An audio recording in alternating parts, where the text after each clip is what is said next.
जय हिंद, नमस्कार। मैं अनुजोक्त। बरसात में घरों के अंदर पानी, रोड पर सैलाब, जनजीवन तबाह। बरसात के पानी का शहरों के गलियों से घरों के अंदर जान पहचान करने के लिए आना और कभी कभी फर्स्ट फ्लोर तक ताक झांक कर लेना, इसके भागवन को लेकर आप सभी के सामने उपस्थित हूं। मेरे इस चैनल को लाइक, सब्सक्राइब और शेयर जरूर करें, क्योंकि ये सिर्फ मेरा व्यक्तिगत नहीं, हर घर का समस्या, कभी भी कहीं भी। जनसंख्या विस्फोट और कम इलाके में ज्यादा आबादी, प्रयोगशाला। कृषि भूमि का ज्यादा व्यावसायिक उपयोग, प्रयोगशाला। लोन लेकर लोन का अन्य कार्य में लगाना और लोन माफी वाली राजनीतिक प्रयोगशाला। जनसंख्या इतनी विस्फोटक कि हर नेता को भीड़ तंत्र स्वार्थ नीति के अनुसार मिल जाना निश्चित, और जनता अब सचेत न हुई तो आने वाले पीढ़ियों को एक विस्फोटक समाज मिलेगा। ज्यादा जनसंख्या कुछ विकृत राजनीति के लिए सत्ता का चाबी हो सकता है, पर आम जनता के लिए बीमारियों का सौगात है।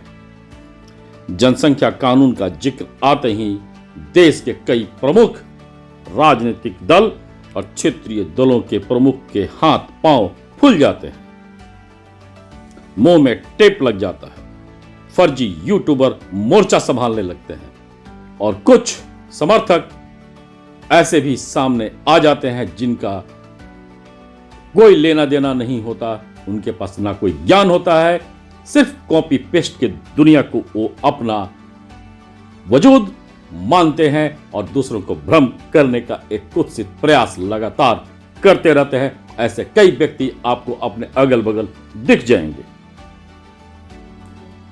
मुस्लिम नेता का सक्रियता बढ़ जाता है और फिर भारत में वोट के लिए निर्मित मुस्लिम पर्सनल लॉ बोर्ड का नियम सामने आ जाता है।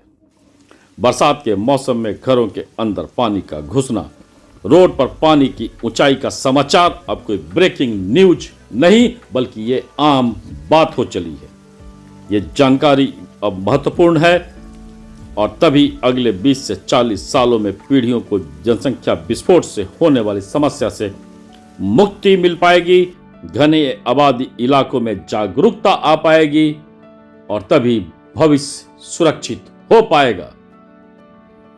बरसात के आते ही कई शहर और शहरी नागरिक इस प्राकृतिक आपदा को झेल रहे हैं। इस आपदा के बाद रहस्यमय बीमारी का आगमन निश्चित। कई परिवार इसका कई अन्य रूप में दंश झेलते हैं। इससे भी महंगाई देश के हर हिस्सा में सहभागी बनता है। कुछ महत्वपूर्ण कारणों को बताने की कोशिश, क्योंकि खुल के ऐसे कारण को कोई राजनीति नहीं बताएगी, कोई फर्जी यूट्यूबर नहीं बताएगा, कोई फर्जी सेक्युलर नहीं बताएगा, क्योंकि जनसंख्या, गरीबी इनका वोट बैंक होता है या सब्सक्राइबर के इमोशन से खेलकर पैसा बनाना इनका एकमात्र मकसद होता है। नंबर 1, विस्फोटक आजादी के बाद 34 करोड़ की जनसंख्या 150 करोड़ पार हो चुकी है। महत्वपूर्ण रोल में घुसपैठ वाली जनसंख्या भी है, जो कई राजनीति का वोट बैंक है। नंबर 2, जनसंख्या छोटे छोटे इलाकों में गहराई तक फैल चुकी है। नंबर 3, संकीर्ण रोड पर बड़े बड़े कंक्रीट के जंगल बस चुके हैं। नंबर 4, नालियों पर भयंकर दबाव बढ़ चुका है, क्योंकि जनसंख्या दबाव वाला घरेलू कचरा पूरे नाली सिस्टम को चोक करके रख दिया है। नंबर 5, शहरी इलाकों में तालाब पर घर बन चुके हैं या तालाब को गायब कर दिया गया है। अब बरसात का पानी भी करे तो क्या करे बेचारा। जमीन में फैलने का जगह तो जनसंख्या विस्फोट या वोट बैंक जनसंख्या ने खत्म कर दिया है। तो बरसात का पानी रोड पर ऊंचाई को पकड़ता है और रोड पर सैलाब को लाता है और रोड के इलाके के संकीर्णता को देखते हुए ग्राउंड फ्लोर को तो 100% अपना परिचय दे देता है और कुछ जगहों पर फर्स्ट फ्लोर में भी ताक झांक करने लगता है। शायद हंसी आए, पर यह सच्चाई है। बरसात में घरों के अंदर पानी घुसने का एक प्रमुख कारण जनसंख्या विस्फोट और संकीर्ण आबादी है। कम जमीन पर ज्यादा जनसंख्या का घनत्व है, कम जमीन पर जरूरत से ज्यादा आबादी, संकीर्ण रोड, जनसंख्या विस्फोट से चौक नाली है। कई जगहों पर नाली बंद कर घर बन गए हैं या नाली भी घर के अंदर कर लिए गए हैं। राज्य प्रशासन मस्त रहती है क्योंकि आपदा राशि बंदरबाट के लिए हर साल उपलब्ध रहता है। हर साल का आपदा राशि भी देश के हर घर का महंगाई है। भाग 1 में इतना ही।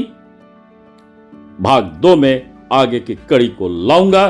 तब तक भाग 1 के महत्वपूर्ण बिंदुओं को आप